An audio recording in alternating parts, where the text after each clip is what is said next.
Ah, agora sim, Marcão. Agora funciona. Agora foi? Agora que vai? agora vocês estão ao vivo, agora é live. Antes estava foto, antes estava assim, ó. Agora é live. Beleza? Como é que vocês estão? Aí. Tão bem, vocês? Então, ó, eu fiz aqui umas anotações aqui num papel de pão, umas ideias pra gente conversar, mas se quiser falar outras coisas aí, é aberto. Aqui é bate-papo, aqui não é entrevista não, beleza? A gente queria estar batendo papo dentro do Duque, né? Mas não teve jeito. Eu queria estar no Chivunk, meu filho, eu queria estar lá no Jalapão ainda, mas as coisas não acontecem. Queria do jeito que a gente saber quer, né? onde Chivum que tá agora. E aonde que ele tá? Ah, a gente vendeu para um casal lá de Guarulhos. E hoje eu recebi uma foto de um amigo meu, no primeiro dia de viagem que a gente saiu, um cara lá de Guaratinguetá viu a gente na estrada e tirou uma foto do Chivum.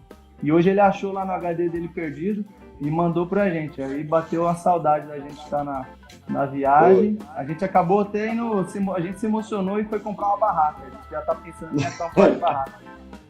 O cara entrou em contato comigo, eu esqueci o nome dele agora, mas ele entrou em contato comigo, a gente trocou umas figurinhas.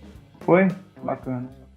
Então vamos lá, agora que tá tudo ok, eu queria que vocês falassem quem é o Marcos, quem é a Alessandra. Opa!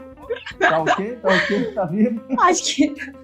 Vamos Agora ver, vai. tem que sair. E aí, quem que é o Marcão, quem é a Alessandra e como é que surgiu o que é o projeto Trilhando Rota? Bom, a gente começou o projeto, o canal, tudo em 2017 enfim, compramos o motorhome, a van, né? Tudo era uma van no comecinho de 2017. Aí eu mudei de emprego, porque eu era funcionário, aí eu passei a ser sócio dela na empresa. Foi quando a gente começou a trabalhar junto, em 2017, que aí já estava construindo um motorhome. O motorhome ficou pronto em novembro de 2018, que foi quando a gente mudou para o motorhome. Eu lembro, foi quando eu comecei a construir o nosso. Você tinha acabado de comprar e você tinha falado que em 60 dias, 90 dias você ia estar na estrada. A gente tava sonhando ainda. Eu tava sonhando alto. A gente também. A gente também. Não só com o tempo, mas também com o orçamento. A gente achou que fosse ser uma coisa e no final, Todo mundo é assim. todo mundo, né? Depois eu dei vários conselhos, vários caras. Pô, eu comprei, daqui uns meses eu tô na estrada. Eu falei, tá bom, deixa acontecer que você vai ver. Do mesmo jeito que a gente não falou nada pra você, você também não fala pra ninguém. Deixa a pessoa descobrindo. Tem que aprender sozinho. E nesse meio tempo, enfim, ela já tinha a empresa, que era a agência de publicidade, desde 2014. E foi isso que a gente fez. A gente adaptou a empresa para ela ser tocada à distância. E a gente caiu na estrada em novembro de 2018. E ficamos na estrada até agora com esse coronavírus aí que proibiu a gente teve que vir embora. O carro ficou preso lá no Chile. A gente largou ele lá, o carro, viemos embora de avião. A embaixada brasileira deu uma ajuda aí com a gente, deu uma assistência, tudo, mas a gente que pagou a passagem e viemos embora. Viemos embora pra cá, o carro tá lá. Agora, coisa de uns 15 dias atrás, 10 dias atrás, a gente conseguiu renovar a licença do carro, então tá renovado até agosto, aí tem que renovar a cada 90 dias. E até a hora que der pra ir lá buscar o carro. Entendi. Tu já contou toda a história, amor. Mas explica melhor, porque a galera que tá vindo pelo nosso canal, eles não sabem que vocês largaram tudo, venderam Sim. tudo para morar no motorhome, vocês trabalham e moram no motorhome. Explica um pouco melhor aí. Eu já trabalhava com publicidade e propaganda, eu sou formada desde 2011 e desde 2014 que minha empresa, que eu trabalhava home office. Então eu tinha os clientes e já trabalhava home office. E quando a gente decidiu montar o projeto, que ele saiu do serviço dele, que o trabalho dele era outra área, era engenharia civil. Então ele largou a profissão dele, né? E aí a gente começou a trabalhar junto. Eu não tô exercendo até agora. Acho que a publicidade é um pouco mais maleável, assim. Tipo, tem muitas coisas que você consegue fazer à distância. Então, principalmente com internet, né? Com marketing digital e tal. E aí a gente começou a focar nisso, nessa parte mais digital. E aí a gente conseguiu trabalhar, construir o motorhome. E quando o motorhome ficou pronto, a gente entregou tudo. A gente morava numa casa alugada. Daí a gente vendeu os móveis, vendemos tudo. E na nossa mente que a nossa casa era a que a gente construiu, que era o motorhome. Tipo, aquela era a nossa casa própria. Então a gente entrou de cabeça, a gente largou tudo, assim. Vendemos e entregamos a casa que era alugada e aí começamos a morar no motorhome. Certo. Então, para quem não conhecia ainda, esse é o Trilhando Rotas. Eles eram para estar até agora no motorhome lá no Chile, né? Mas a pandemia atrapalhou os planos de muita gente. A gente deu muita sorte, porque a gente decidiu parar de viajar e se mudar. A gente chegou na Polônia 2 semanas antes do corona. Se a gente tivesse decidido comprar a passagem para depois, a gente já está no Brasil até agora sem nada para fazer, morando na casa da minha família, entediado, porque a gente já tinha feito um planejamento para se mudar para cá, para a Maia começar a trabalhar, eu ia atrás dos meus documentos para poder trabalhar também. Então, tudo encaixou perfeitamente. A Maia já está trabalhando, né? A Maia chegou aí e já conseguiu trabalho, né? Eu já tô trabalhando e o Igor tá ainda esperando a documentação dele. Eu trabalho também, mas o meu trabalho é lavar a louça, fazer comida. Mas é um trabalho de... Que dá um trabalhão. Então, não, mas ainda bem, deu tudo certo. Agora eu vou falar como é que a gente se conheceu, porque é dúvida de muita gente, né? A galera veio falando nos vídeos do YouTube, falando de você, de trilhando rotas, mas ninguém sabe como a gente se conheceu. E, na verdade, a gente nunca se conheceu pessoalmente, essa é a verdade. A gente, há 2 anos aí que a gente se fala como se fosse amigos de longa data pelo WhatsApp, mas pessoalmente não rolou justamente por causa desse desencontro, né? Em 2018, final de 2018, eu estava na hora de comprar o meu veículo, já tinha decidido viajar, já tinha convencido a Maia, a gente já estava pronto já para viajar. E eu estava, na época, procurando uma Land Rover. Era o sonho de todo mundo, né? Todo mundo quer viajar, quer ir de Land Rover. E até que eu caí no grupo lá do WhatsApp, o grupo Na Estrada, né, o nome, se não me engano. Agora eu não acompanho muito, mas acompanhava mais frequentemente na época. E aí eu lancei a pesquisa lá, pergunta pra galera, tô querendo viajar aí pela América do Sul, Brasil, e tô querendo uma Land Rover. Aí choveu de resposta lá, cara, vai de van, vai melhor, é mais barato. E aí foi que o Marcão me chamou no privado lá no WhatsApp e falou, pô, cara, eu tava nessa mesma onda que você, fiz uma pesquisa e tal, e resumindo, você falou que era Iveco, que o negócio era Iveco, tinha que ser Iveco. E como já estava em cima da hora, como você mesmo falou, eu queria montar e viajar em 2 meses, eu queria passar o ano de 2019 inteiro viajando, eu falei, pô, vou abraçar esse projeto do Marcos, você me ofereceu aí muita ajuda, ofereceu o projeto já no SketchUp e passou a planilha com todos os custos. E como vocês eram de São Paulo também, os preços eram bem parecidos. Então eu falei, putz, isso aqui já está me adiantando 1 mês de pesquisa, então eu vou abraçar essa ideia aqui. E foi assim, aí o Marcos e a Alessandra viraram padrinhos do projeto, tudo que eu precisava, Marcão, isso aqui, ó, como é que mexe nisso, como é que você fez isso, como é que você instalou isso. O único problema é que o vídeo de vocês da construção ainda não estavam editados, né? Vocês tinham material, mas demorou vocês bastante. Só editaram depois, não foi? Foi. Eu lembro que várias vezes você me perguntava, como é que você fez o painel elétrico, o painel solar, e eu não tinha colocado ainda, eu ia lá, batia a foto na hora ali, mandava pra você, te explicando tudo. Aí, então, acabou que a gente passou o primeiro semestre de 2019 construindo o Xivonte, com a ajuda muito importante de vocês, e vocês já estavam no primeiro semestre de viagem de vocês já estavam rodando já. Vocês foram para Bolívia, não foi nessa época? Foi, a gente ficou quase incomunicável na Bolívia, foi bem complicado lá. Nessa parte de conversar com o pessoal, né? A gente ficou praticamente incomunicável. E aí depois que a gente entrou na Argentina, que a gente aí começou a bater papo mesmo, aí voltou a aparecer para as pessoas aí, foi quando a gente começou a editar os vídeos também, porque a gente ficou nesse período da Bolívia aí sumido completamente.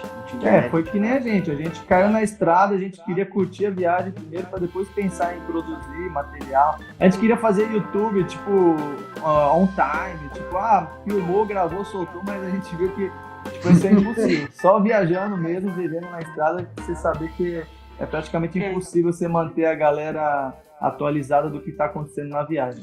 E principalmente no começo, né? Eu acho que no começo a gente tá aprendendo a viver, porque você aprende a viver de novo, né? Num espaço pequeno, até você conseguir se adaptar, criar uma rotina para conseguir encaixar isso, né? Acho que tem tanta coisa que passa no começo na nossa cabeça que é um pouco difícil, assim, já tá tudo alinhadinho. Os nossos vídeos da construção, a gente foi conseguir finalizar no canal, colocar todos depois de 1 ano que a gente já tava morando no motorhome.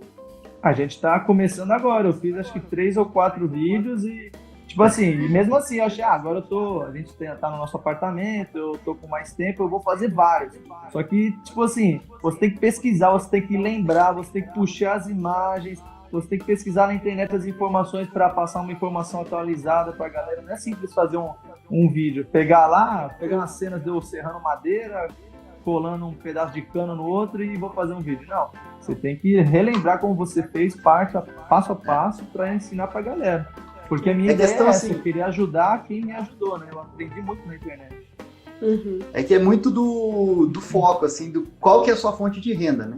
Se a sua fonte de renda tem que ser o canal, o YouTube, o Instagram, alguma coisa assim, você tem que ter uma grana guardada para bancar esses primeiros meses até o negócio começar a girar e sem garantia nenhuma de que vai girar o negócio, né? Então... Você foi muito bondoso, falou meses. Se você tá começando um canal de viagem agora, eu diria anos, porque, cara, a galera que acha que quem vive de YouTube aí é fácil, só pra sair viajando e começar a filmar com o celular, cara, você tem que adquirir muitas habilidades antes. Até hoje o canal não se paga, óbvio que não. É que a gente tem a agência nossa, a Start, e a nossa fonte de renda vem disso, vem do nosso trabalho. O Trilhando Rotas tem uma renda, mas é uma renda muito inferior. Não dá nem pra gente falar para as pessoas que isso é renda, porque senão as pessoas vão ficar imaginando assim, ele vai lá e consegue pagar as contas com isso. Então, vive disso. Não adianta a gente pode ficar dar falsas iludindo. Esses dias eu sempre compartilho algumas curiosidades sobre marketing digital e internet e tal, porque eu também estou estudando muito agora que eu comecei a mexer com o YouTube. E então a galera não sabia disso, que você tem que ter 4.000 horas de visualizações nos últimos 12 meses para poder começar a ganhar no YouTube. A gente não tem isso ainda. Você precisa ter os 1.000 inscritos, os primeiros, a gente conseguiu na viagem. Então são vários requisitos para você começar.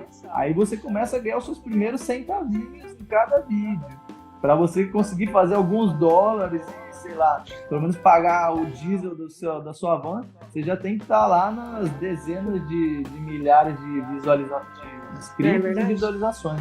Uhum. Ou conseguir um padrinho para poder te colocar lá em cima. Me ajuda, dá um empurrão, né? Então, aproveitando que a gente falou aí que você me deu a ideia da Iveco e a gente abraçou, eu bolei uma pergunta aqui. Eu nunca descobri, você só falou, é Iveco. Eu fiz uma pesquisa, é Iveco. Por que você chegou nessa conclusão aí? Que pesquisa que você fez e falou, a Iveco é o melhor custo-benefício no Brasil ou em São Paulo? Como é que você chegou nessa conclusão? Então, eu nunca desmereço as outras, né? Porque eu lembro que na pesquisa, quando a gente estava fazendo, a gente chegou a pesquisar Kombi, a gente chegou a pesquisar vários carros, aí até a questão de 4x4 opções, enfim, a gente foi 880, a gente pesquisou várias e várias opções. E a Iveco, a gente acabou ficando com ela, porque apareceu uma oportunidade muito boa. A gente fala para as pessoas, o nosso carro, a gente pagou 27 mil no nosso carro. Eu acho, pelo menos, muito barato. Na época era muito barato.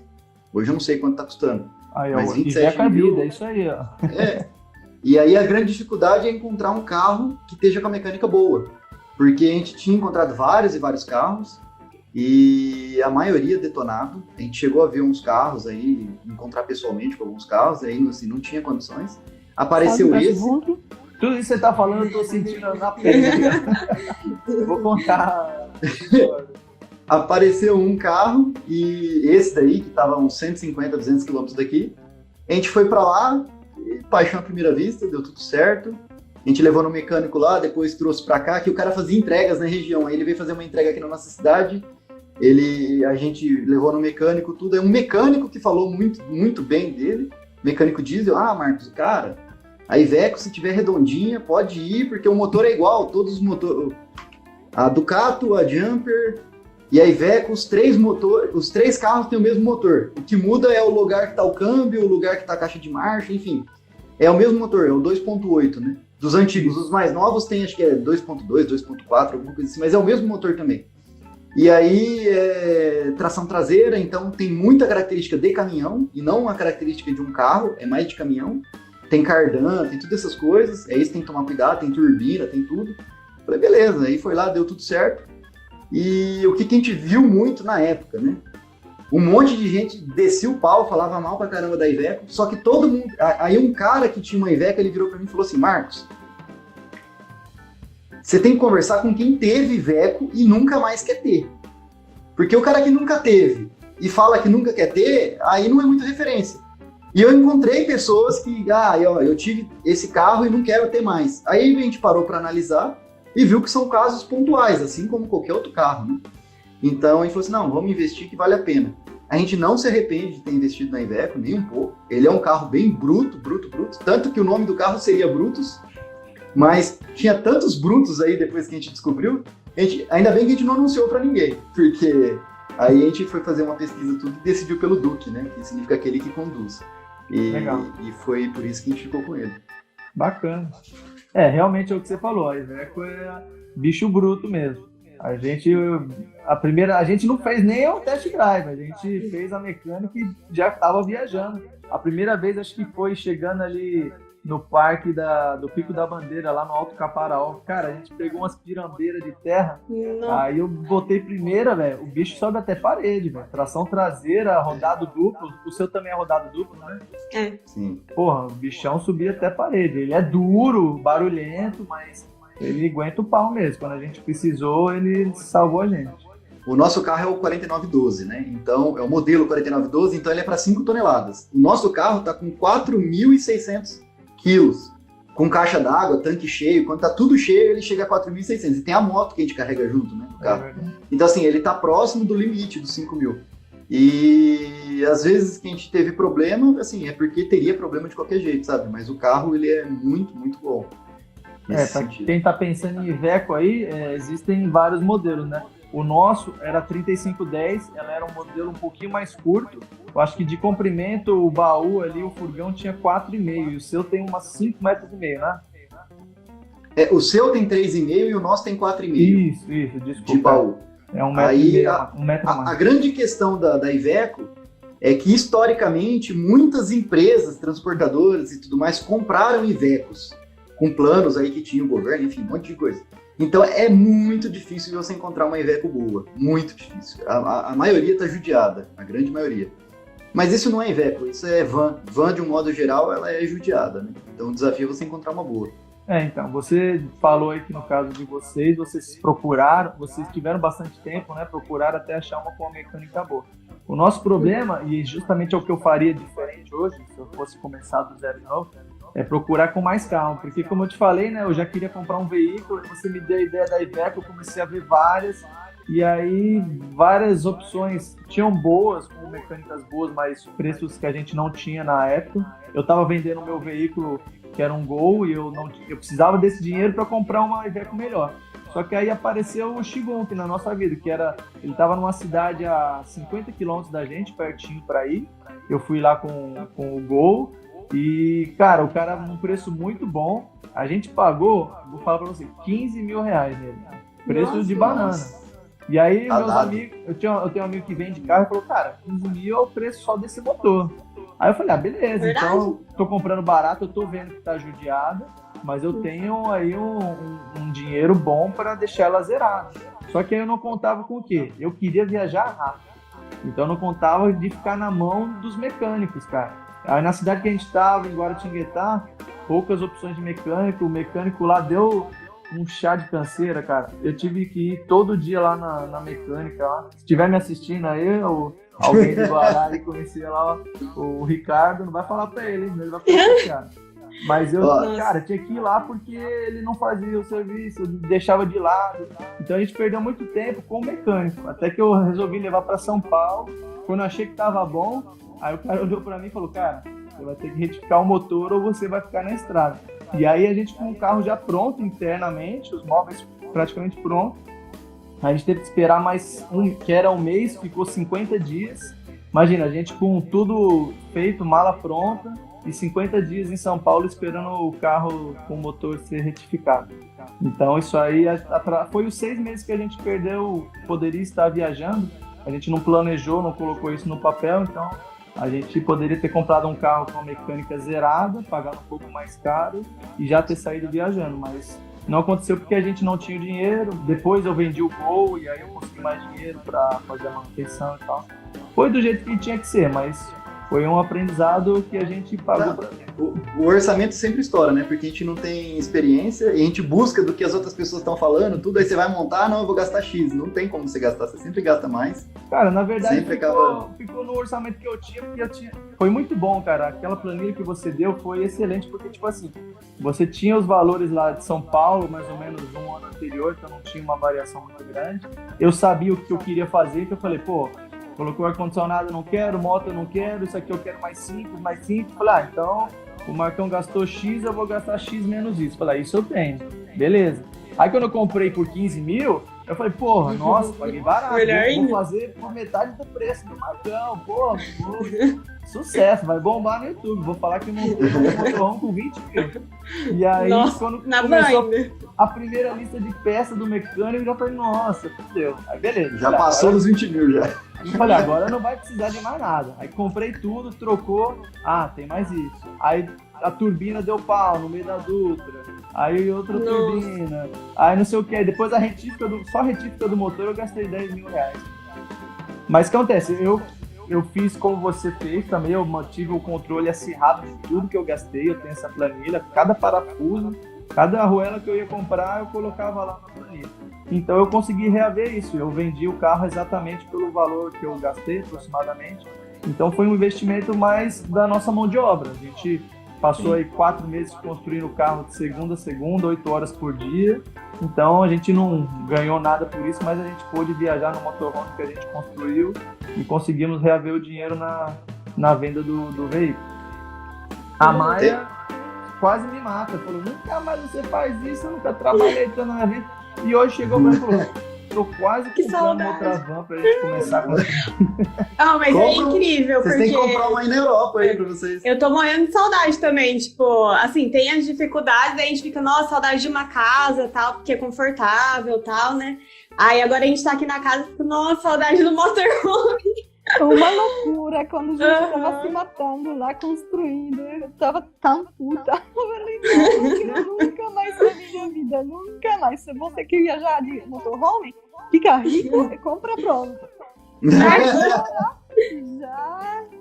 não importa, a pessoa te monta outro, só quero viajar de novo. Maia, você fala muito bem português. Quanto tempo você ficou no Brasil?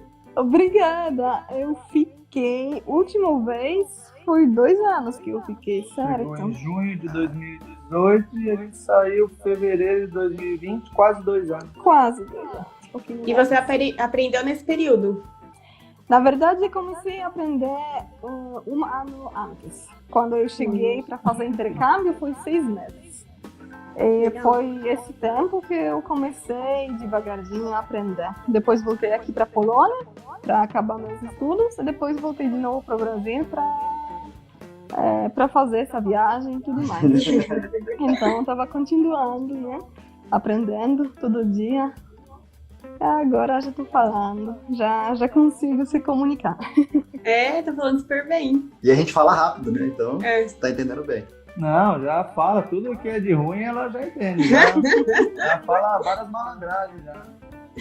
De vez em quando ela manda, sacanagem isso aqui. A gente tem um ET por aí, ó. É Luciano, né? Ele também tem Iveco aí, ó. Ele fica se inspirando na gente também, acompanhando, tá montando a dele também. É Ivequeiro. Isso aí, pode precisar de ajuda aí, o Marcão estiver ocupado, manda uma mensagem pra mim. Não, eu já passei o bastão.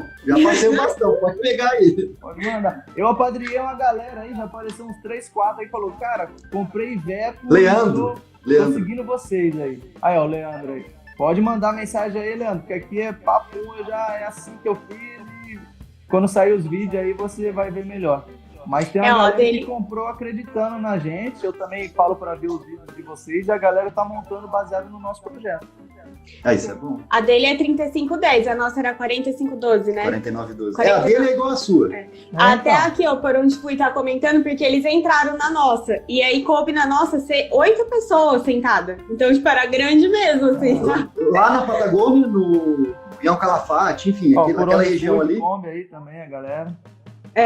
A gente encontrou com Rota Livre pelo Mundo, enfim, a gente se juntou, mais um casal lá da Argentina.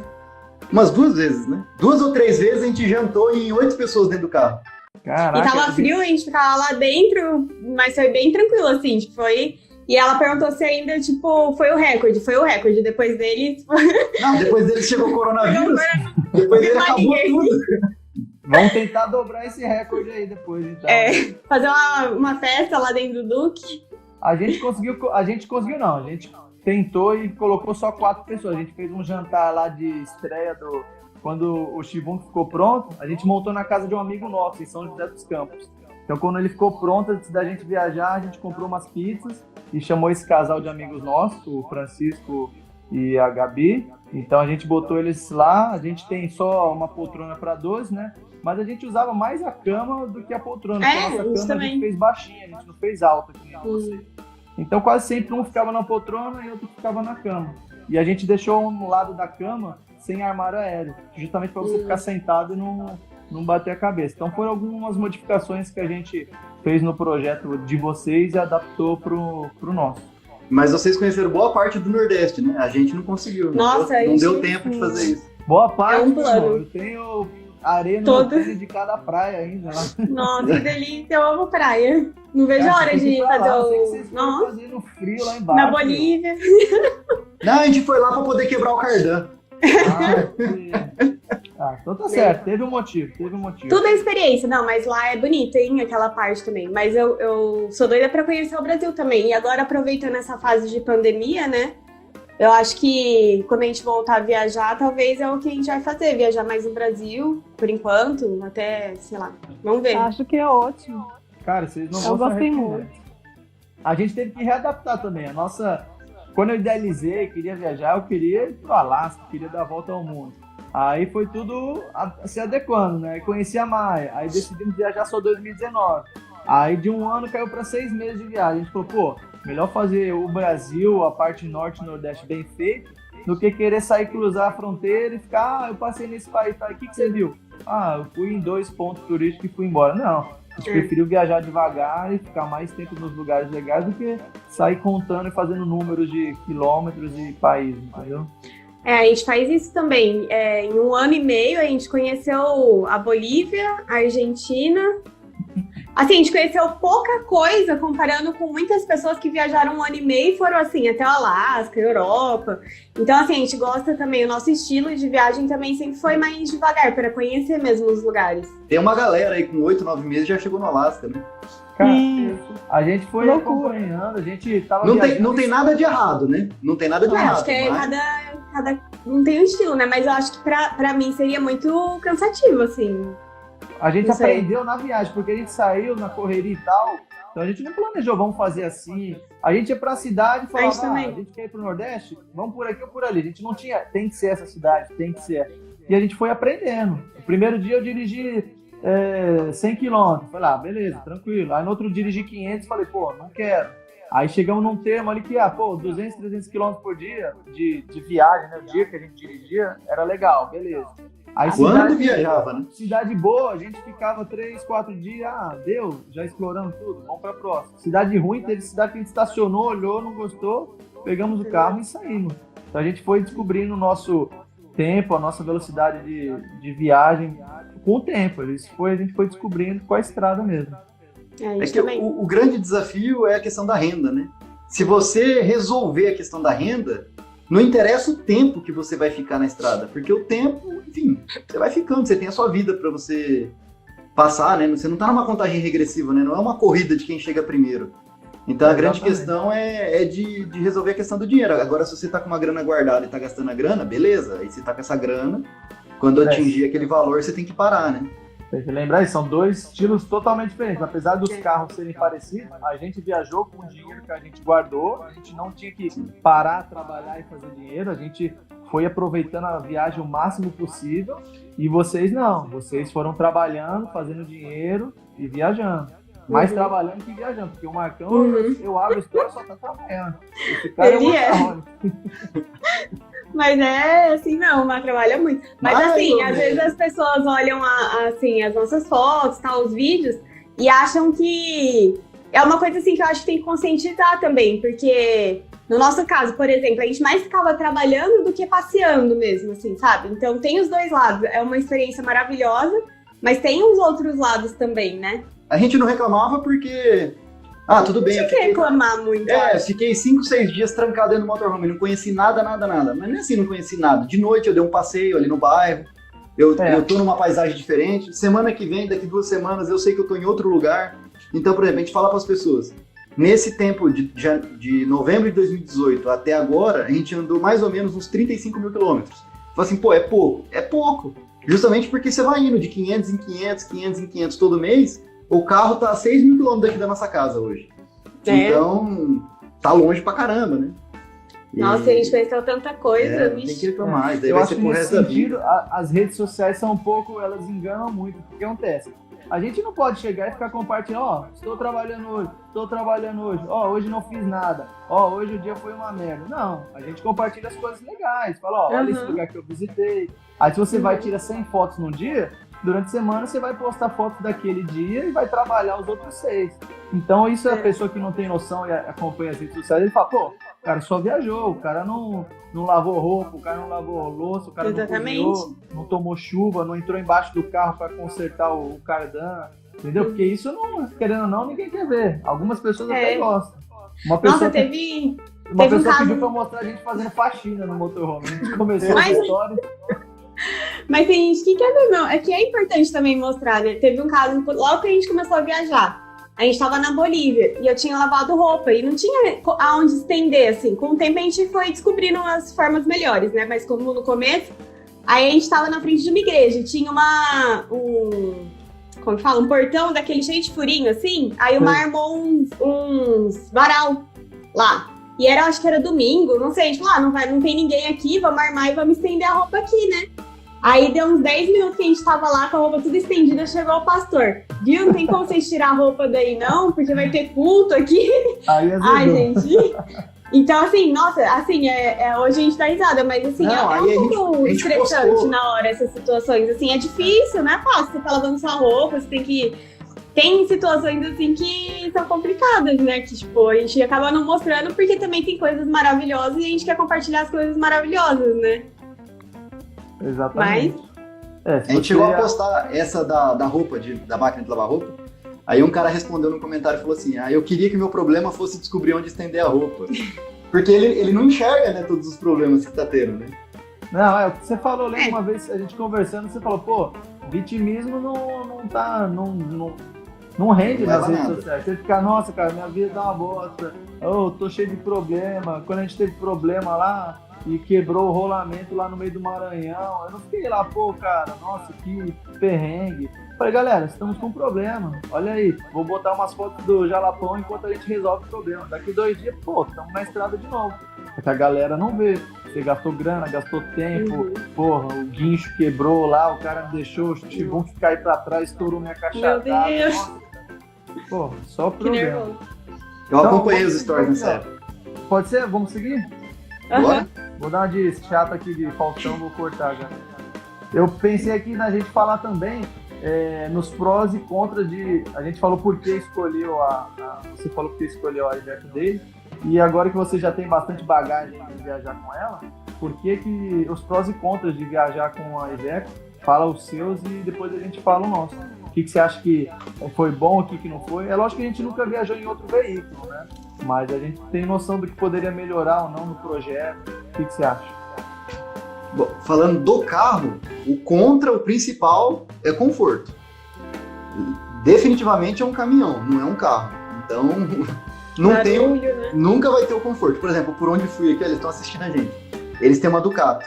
O Carlos do Sem Paradas também tem uma Ducato. Ela é muito mais confortável. A gente tem um amigo aqui, o japonês que é onde a gente construiu o nosso motorhome, que é uma Sprinter. Lá o Lucas do Motorhome Sonho também é uma Sprinter. É muito mais confortável. Falando na questão de dirigir. De conforto. De conforto não tem nem condições. Porque o conforto tá junto com o barulho, né? Sim. Porque ele é barulhenta e dura. Isso que você colocou um banco legal de Honda Civic, não foi? Uhum. Foi, a gente trocou o banco. A gente colocou um de Citroën, um de Peugeot, eu acho, e mesmo assim é um caminhão, né? Não, então, o banco, ele é confortável, tudo. Eu nunca travei por conta de estar dirigindo. Mas, assim, ele é mais duro, tudo.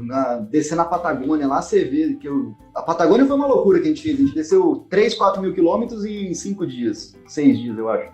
E aí você vê, eu chegava de noite e eu capotava mesmo. Não, no Maranhão, cara, nossa, a gente pegou 38 graus lá na estrada, não tinha ar-condicionado. A gente chegava a usar um caderno, uma prancheta pra de usar de quebra-vento, assim, porque não dava, cara, é sinistro, é muito calor. Esse é um contra, né? Também, é de não ter ar-condicionado no... Tem modelo que tem ar-condicionado, mas é muito pouco com ar-condicionado. A gente chegou a ver, uma pessoa cobrou da gente, acho que 6 mil, 8 mil reais pra colocar ar-condicionado. A gente falou, não, vamos embora sem ar mesmo, não precisa não. Vamos embora. Assim, esse é o contra, né? De prós, eu sentia muito seguro de estar no carro. Eu tinha muita segurança, eu confiava demais no nosso carro. Então, assim, óbvio, eu não cheguei a ter outra van para poder falar se realmente a sensação é essa com todos os carros, mas o nosso carro, eu tinha muita confiança, muita confiança. Às vezes dava algum problema, não sei o quê, não, mas vamos resolver aqui, vamos embora, porque o carro é bruto, o carro é pau para toda obra. É carro de obra, né? Não é carro... carro de madame. É um blindado, é um veículo, é um carro de combate. Tipo isso. Eu falava que o Chivon que era o nosso veículo multimissão, porque o bichão era pau pra toda obra mesmo. Então, e do projeto? Do projeto que vocês fizeram, Dudu, o que você mudaria, o que você manteria? Eu gostei muito do jeito que a gente fez, porque a gente colocou o banheiro mais pra frente. Geralmente os motorhomes o banheiro é no meio, né? E logo depois já a cama. E a gente colocou o banheiro no começo. E aí depois com a mesinha e depois com a cama. Eu particularmente amei esse modelo, porque quando eu gosto muito de receber, assim, de ter gente junto e tal. E sempre ficou assim um espaço, um conceito um pouco mais aberto, sabe? E aí sempre ficou um pessoal mais unido, mais junto ali, mais próximo. E também a minha preocupação era se a gente fizesse o banheiro no meio, eu me sentia um pouco sufocada dentro do quarto, porque eu pensei assim no começo, quando a gente tava construindo. Já é um espaço pequeno, né? Se a gente fechar muito o ambiente, aí não sei. Mas eu achei que ficou bem aberto, assim, o jeito que a gente fez. Eu gostei, assim, eu não mudaria no layout. Agora, de contra... não sei, talvez o banheiro de fibra, assim. Eu não sei, talvez um banheiro que ficasse mais lisinho, assim, sabe? Que o nosso ficou umas... É porque, assim, a gente comprou o material e a gente fez o banheiro. Por quê? Porque é mais barato, né? Eu lembro. Tá. É mais barato, só que eu gastei R$1.200 de mão de obra. A gente tem um amigo aqui, ó, em Penápolis, do lado aqui, 60 quilômetros, o Luiz, ele acabou de fazer tá construindo o motorhome dele. Era uma Ducato.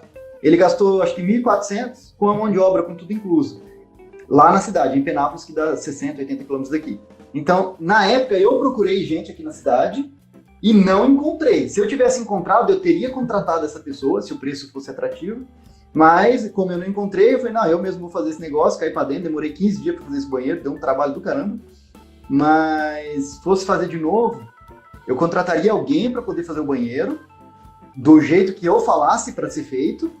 Ou, por exemplo, lá em Santa Catarina, em Joinville, tem o Johnny da PPVille. Ele faz os banheiros, a gente teve lá o prazer de ser apoiado por ele. Quando a gente passou por lá, a gente ficou uns 3, 4 dias na casa dele e da Nice lá. Eu vi um banheiro feito por ele numa Kombi, ficou muito bom. Então, o material é outro... Nossa, eu nunca vi um banheiro melhor que aquele, com aquele material. Ficou. Então, assim, ficou muito, muito, muito top. Teria valido a pena. É que daqui até lá tá longe, né? Sei lá, deve dar uns 800 quilômetros daqui até lá, 700 quilômetros. Mas se fosse mais perto, tivesse um fornecedor mais perto, seria interessante fazer isso daí. Mas também a gente não sabia, né, na época, assim. Mas o banheiro de vocês ficou ruim ou só deu muito trabalho? Não, ele deu muito trabalho e não ficou igual uma piscina, sabe? Lisinho, a textura, lisinho, igual uma piscina. Aí ficou com uns buraquinhos, esses buraquinhos é meio ruim de limpar, assim, sabe? Então é só isso, assim. Mas questão de espaço também, o nosso banheiro ficou muito bom, né, amor? Tipo, a gente tinha bastante espaço pra tomar banho. Infiltração, essas coisas a gente nunca teve na fibra, nada disso. Então, assim, a fibra ficou bem feita. O ralo nunca vazou pro lado errado do ralo, sabe? Tem gente que a gente já viu que o ralo ficou meio folgado e começou a ter infiltração, teve que colar de novo o ralo. Hein? Uma coisa boa não também teve do ralo que você fez foi que você colocou dos dois lados, né? Eu coloquei dos dois lados, depois eu me arrependi de não ter colocado dos 4. Isso, a gente colocou só em um. Esse é um grande arrependimento nosso. Porque o carro sempre qual que lado vai ficar mais parado? A gente, beleza, a gente vai parar mais do lado direito da rua, então vamos colocar do lado direito. Só que às vezes a gente parava do lado esquerdo, aí você tomava banho e aí enchendo. E não você dava, né? banho rápido e jogando com o pé ali. Aí tinha um rodinho lá dentro que a gente ficava também com a água, assim. E é impressionante, porque sempre parava no lado... Tipo, mesmo que a gente tinha dois, um de cada lado, mas tinha os outros dois lados. Às vezes ficava, tipo, no lado que não tinha nenhum. Não sei se como. você põe eles na frente e ficou numa rampinha pra trás, já era, uma pra trás. É a lei de Murphy. A lei de Murphy é assim. Aonde não você, tem, onde vai... Eu vou perguntar, deixar a Maia falar um pouco, senão depois ela vai ficar brava. O que você acha do... O que você mudaria no projeto do Shibun? Que não gostou? Além do ralo do banheiro. Não sei. Eu acho que eu gostei de tudo. Só quero ele de volta. Já foi, Maia. Você vai ter que escolher outro carro aí na Europa. Agora sim, agora preciso escolher outro, exatamente. Na verdade, eu acho que de verdade não iria mudar nada. Como a gente fez o banheiro do mesmo jeito que vocês falaram, ele estava na frente. Eu não gosto do espaço muito pequeno, muito fechado. E como o banheiro ficou na frente, atrás, onde tinha a cama, onde tinha a mesa, a cozinha, tinha bastante espaço, estava muito aberto, muito luz dentro. Então eu gostei muito desse layout e acho que não iria mudar nada. E você? Acho que de layout o nosso ficou muito bom. A gente fez parecido com o de vocês, só que como a nossa era menor, a gente fez só uma poltrona. Então fez uma mesa com uma poltrona. Cabia 2 pessoas sentadas, mas a gente não gostava muito, então eu ficava na cama e a Maia na mesa, ou vice-versa. O banheiro, a gente fez, diferente de vocês, a gente queria fazer com aquele alumínio, como é que chama? ACM. Isso, ACM. Só que a gente orçou, era muito caro e só vendia a placa inteira. A gente ia usar só um pedaço, ia ter que comprar a placa inteira. Então a gente viu, putz, não vai dar. Aí a gente deixou. Como é que vai ser? Eu tava orçando e tal. E a gente foi comprar umas madeiras, e aí foi tipo assim, foi oportunidade. Lá nessa madeireira tinha uma cobertura que eles passavam em cima da madeira, que era um plástico PVC bem grosso. E tinha umas sobras lá no canto da loja, assim, vendendo um rolão por R$10. Aí meu amigo, a gente tava lá, eu e o Francisco, aí ele olhou, olha esse plástico aqui. Aí eu coloquei na mão, olhei pra cara dele, ele olhou pra mim e falou, vamos fazer o banheiro com isso aqui, 10ão plástico. Então, o que a gente fez? A gente fez todo de madeira, a parte interna a gente revestiu com MDF de 6mm, bem grosso, e aí a gente comprou esse plástico PVC e a gente desenhou o formato de cada parede, recortou com uma sobra e tacou cola de contato lá na parede e colou o plástico. Então, esse plástico bem grosso, ele ficou como se fosse uma cobertura da parede. E aí a gente deixou uma sobrinha em cada quina e colocou sobreposta a outra peça. Então embaixo ficou como se fosse uma banheira, né? Tem até um pessoal que compra aquela parte de baixo pronta de fibra. Então a gente fez lá de plástico, colou, deu muito trabalho, porque, tipo assim, se você colar errado, ficava bolha, é que nem aplicar adesivo, né? Você tem que aplicar certinho. Nas dobras sempre ficava bolha, a gente teve que tirar umas partes, refazer.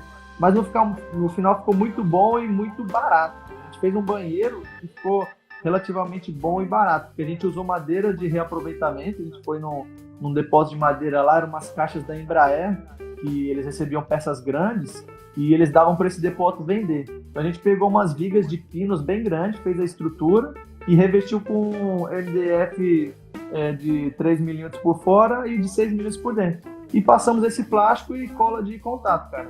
Então a gente gastou muito pouco no banheiro e ficou um resultado muito bom. E passamos deu infiltração, nada. nas quinas, né? Não deu infiltração, não deu nada. Deu uma infiltraçãozinha no ralo, assim como a Lei falou que as pessoas tiveram. A gente começou a ver que tinha uma água escorrendo e a gente achou que era do ralo, a gente só reaplicou PU ali e zerou. Então, o PU eu não sei de vocês, até uma curiosidade. O nosso PU, depois de alguns meses, ele começou a ficar meio amarelado. Aí a gente tava limpando com cloro, a gente viu que o cloro tava desfazendo o PU. Tava derretendo. Então a gente chegou no meio do caminho, a gente teve que reaplicar. A gente tirou alguns pedaços e outros pedaços só repassou por cima para ficar branquinho. De vocês mas PU branco. PU branco. A gente não chegou a usar PU branco, né? Todo o PU que a gente usou foi cinza. A gente já sabia que o PU ficava meio amarelado. Então a gente comprou o PU cinza e só tem PU no ralo, né? Porque o banheiro ele ficou uma peça única de fibra. O banheiro inteiro é uma peça só. Não tem emenda, não tem nada, né? No nosso banheiro. Só que, assim, a gente até quase aplicou PU, o branco, numas partes na madeira que faltou acabamento. Porque, assim, a gente ficou construindo o motorhome durante 1 ano, né? E... não lembro se foi... Era outro material ou era PU? Não, foi PU que a gente usou num pedaço que tem lá no acabamento, na onde fica o climatizador. Que o nosso climatizador fica dentro do banheiro, né? A gente fez uma gaveta lá que fica o climatizador dentro do banheiro. Aí para poder colocar água dentro do banheiro mesmo, a gente já coloca essa água. Mas a gente acabou não usando. Aí na Europa, vocês comprariam uma van do mesmo tamanho? Como que vocês comprariam? Cara, eu tô pensando, na minha concepção, eu compraria até uma menor. Eu acho que dá para fazer um projeto mais enxuto, porque hoje eu vejo, até eu quero fazer um vídeo sobre essa comparação. As pessoas sempre pensam carro maior, caminhão e tal. Só que tem o contra de você não estacionar, não entrar em algumas cidades. Por exemplo, Pipa, lá no Rio Grande do Norte, a gente passou numa ruazinha que quase não passava van. Se fosse um veículo maior, você já não entra, já não estaciona, tem cidades que é proibido. Então a gente visualiza um carro mais enxuto, que dê um conforto mínimo de um banheiro, uma cama e tal, mas que possibilite você viajar como se fosse um carro normal, ter um conforto de um carro mais moderno. A Maia já olhou, já não concorda. Não. Deixa eu só falar aqui, faltam acho que uns 8, 9 minutos. Então, Já? Da última vez a gente não conseguiu se despedir da galera, porque o Instagram mostrou aqui 30 segundos, deu 10 e ele cortou a gente. Então, se caso cair aqui, não sou mal educado, tá? Mas... continuando aí. Mas eu quero um ônibus. Tamanho não, acho que era perfeito para ter esse espaço, conforto, né? Você tá viajando, tá vivendo, sei lá, 1 mês, 2 meses, 6 meses, 1 ano dentro do carro. Então precisa pouco conforto, é outra coisa. Agora a gente já tá, já começou nossa vida, talvez em pouco tempo vai aparecer um filho, então vai precisar mais espaço também, né? Tira uma dúvida, Maia. Aí na Polônia, nos seus amigos, no seu ciclo de amizade e tudo, motorhome é uma coisa comum ou não? Nessa parte da Polônia que você Então, não é. Eu achava que não é. Mas agora como a gente voltou, a gente já tá querendo começar a viajar. Eu comecei esses dias a procurar o camping, essas coisas, lugares para visitar. Eu tô olhando que tem bastante motorhome. Até agora a gente estava assistindo TV, e na TV estava passando que motorhome tá bombando na Polônia, que tá começando... Que até agora não estava muito famoso, mas exatamente, o coronavírus ajudou também, porque agora tá tudo... A fronteira tá fechada, né? A gente quer viajar, não tá muito seguro também. E no hotel tem gente que tá com medo de contato com outras pessoas. Então agora eu acho que essa moda de motorhome vai bombar. É que viajar... Que não é bom pra nós também, porque o preço vai subir, vai inflacionar. É porque agora viajar para hotel, né, viajar de avião para um hotel específico não é mais uma opção legal, né, por enquanto. Isso, por enquanto, nessa situação a gente tá evitando. Então o motorhome seria perfeito. Cara, eu ontem, sem querer, a gente passeando aqui no bairro, no quarteirão, eu vi uma van, aqui tem vans de várias marcas, diferente do Brasil, que tem poucas opções. Aqui tem uma bonita da Volkswagen, que é a Crafter, parece uma Sprinter, só que é da Volkswagen. Aí eu olhei o teto estendido e falei, essa van tá diferente, não tinha nada de adesivo. Nossa, é muito bonito. Quando a gente olhou, cara, nossa, perfeita, era o tamanho do Xibun, até menor, mas era feita com 4 bancos, teto estendido, então tinha uma cama de casal em cima da cabine, mais a cama atrás, banheiro. Tipo, era o perfeito ali para viajar pela Europa. Sim. Então, e na rua eu vejo de vez em quando. Eu acho que é um pouco maior do que o Brasil, a quantidade que tem de motorhomes, campers aqui, mas não chega nem perto, tipo, de Estados Unidos, ou acho que Itália tem muito para aqueles lados lá para baixo, Alemanha, Holanda, mas é um pouco mais que o Brasil já. Legal. Aqui tá crescendo, né? Aqui tá crescendo bastante. Ó, galera, se cair, eu acho que disseram aqui que dá para reconectar. É porque da última vez a gente não conseguiu se despedir dos nossos amigos e também o Instagram bugou, não deixou eu salvar a live. Então, se a gente cancelasse para salvar e começar de novo, a gente ia perder e não ia conseguir colocar no YouTube. Então, caso eu acabe aqui, vocês quiserem continuar, a gente pega outro celular e inicia e eu tento salvar a live aqui. Mas tem só uma última questão que eu queria falar com vocês, para falar para os nossos amigos aí que acompanham a gente, quais são os planos após a pandemia, assim que normalizar, o que vocês estão pensando? Porque eu sei que vocês já instalaram um escritório aí, então acho que as coisas já mudaram um pouco, né? Vamos ver se dá para mostrar aqui, se não derruba. Aqui, ó, dali para frente é a casa, a divisória. Então tá bem ali, ó, uma lousa que a gente fez. Aqui a parede. Aqui a gente já colocou um logo da Start. Ficou bonito. E aí acabou. O escritório é esse daqui, basicamente esse daqui é o escritório. Aí ali no fundo já dá para ver a garagem da casa. Então, já que a gente montou toda a estrutura, o que a gente vai fazer agora é ganhar dinheiro, é trabalhar. A gente fala assim, o que saiu de dinheiro agora para montar tem que entrar 3 vezes o que a gente gastou, né? Então é isso que a gente vai fazer. Eu quero aproveitar também essa fase que a gente tá parado, não agora nesse exato momento, mas daqui a uns meses pra também da gente engravidar. Porque na estrada eu acredito que ia ser muito mais difícil.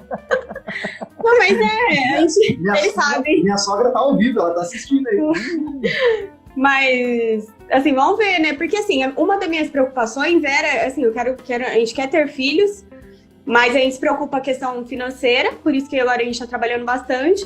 E também eu me preocupava muito se eu engravidasse no motorhome, como que ia ser, tipo, questão de pré-natal e tal, cada hora está num lugar, né? Então, eu acho que antes da gente voltar a morar no motorhome, aí eu acho que a gente vai passar por isso, assim. Eu penso, né? Eu acho que vai ser melhor aproveitar esse momento. Vamos supor, daqui 2 meses abre a fronteira, pode ir lá buscar o carro, enfim. A gente só vai buscar ele, a gente não vai continuar na estrada. A gente vai trazer ele para cá, vai colocar ele ali na calçada ali. Eu tenho um terreno, um amigo nosso aqui, bem seguro. E o foco agora não é ficar 100% na estrada. Não tem, assim, foi por conta do coronavírus? Foi. Mas, paciência, a gente costuma não ficar reclamando muito da vida, não. A gente costuma criar oportunidade de acordo com o que a vida vai jogando aqui pra gente. Mas eu acho que vai ser melhor pra quando a gente for voltar pra estrada, que é uma coisa que a gente tem muita vontade, assim, a gente voltar com mais conforto, com mais estabilidade. Então, assim, a gente tá mais preocupado, assim, da gente se estruturar pra fazer essa volta. No nosso planejamento, né, esse ano faz 11 anos que a gente tá junto. Já tá no nosso planejamento de ter filhos e tudo mais, né? E do nosso planejamento lá de trás, já tá chegando o momento. Então a gente precisa agora arrumar a casa para poder ter o filho e aí a gente vê a estrada conciliando, até porque a gente conhece muita gente que tem filho na estrada, tem... Ixi, isso não é impeditivo nenhum. Ó, faltam 1 minuto e meio aqui, tá? Então, vai derrubar. Então eu já entendi. O plano de vocês agora é um baby aí para depois pensar em viajar no futuro. A gente também eu pelo menos já visualizo um carro que já possa fazer uma extensãozinha para uma criança, porque agora que a gente está estabilizado na vida aqui, acho que é um momento bom também, né? Quer dizer, ela que sabe, né? E aí, Maia? Vamos ver. Até um pouquinho eu acho que a gente vai pensar. Mas do mesmo jeito, agora eu acho que tá na hora de se estabilizar, pensar sobre a família e depois voltar para motorhome. Seria perfeito, assim. E que então, bom que deu para fazer tudo, né? É. Que bom que deu para fazer tudo, né? Ó, falta 30 segundos. Vocês vão querer reconectar? Aqui bateu tudo. Tá tranquilo? Vocês acham que deu? A gente pode marcar de fazer uma lá no nosso. A gente tem que fazer um no nosso agora. Vocês são os nossos convidados agora. Combinado? Já tá marcado, ó, compromisso assumido publicamente, porque a gente é enrolado, hein, pra poder dar certo a nossa live. Tá firme, ó. Faltam 10 segundos. Eu queria só mandar um abraço pra todo mundo que assistiu. Não dá pra... Eu olhei, não tinha nenhuma pergunta aqui na caixinha. Próxima vez vocês mandem na caixinha. Abraço pra Espírito Santo.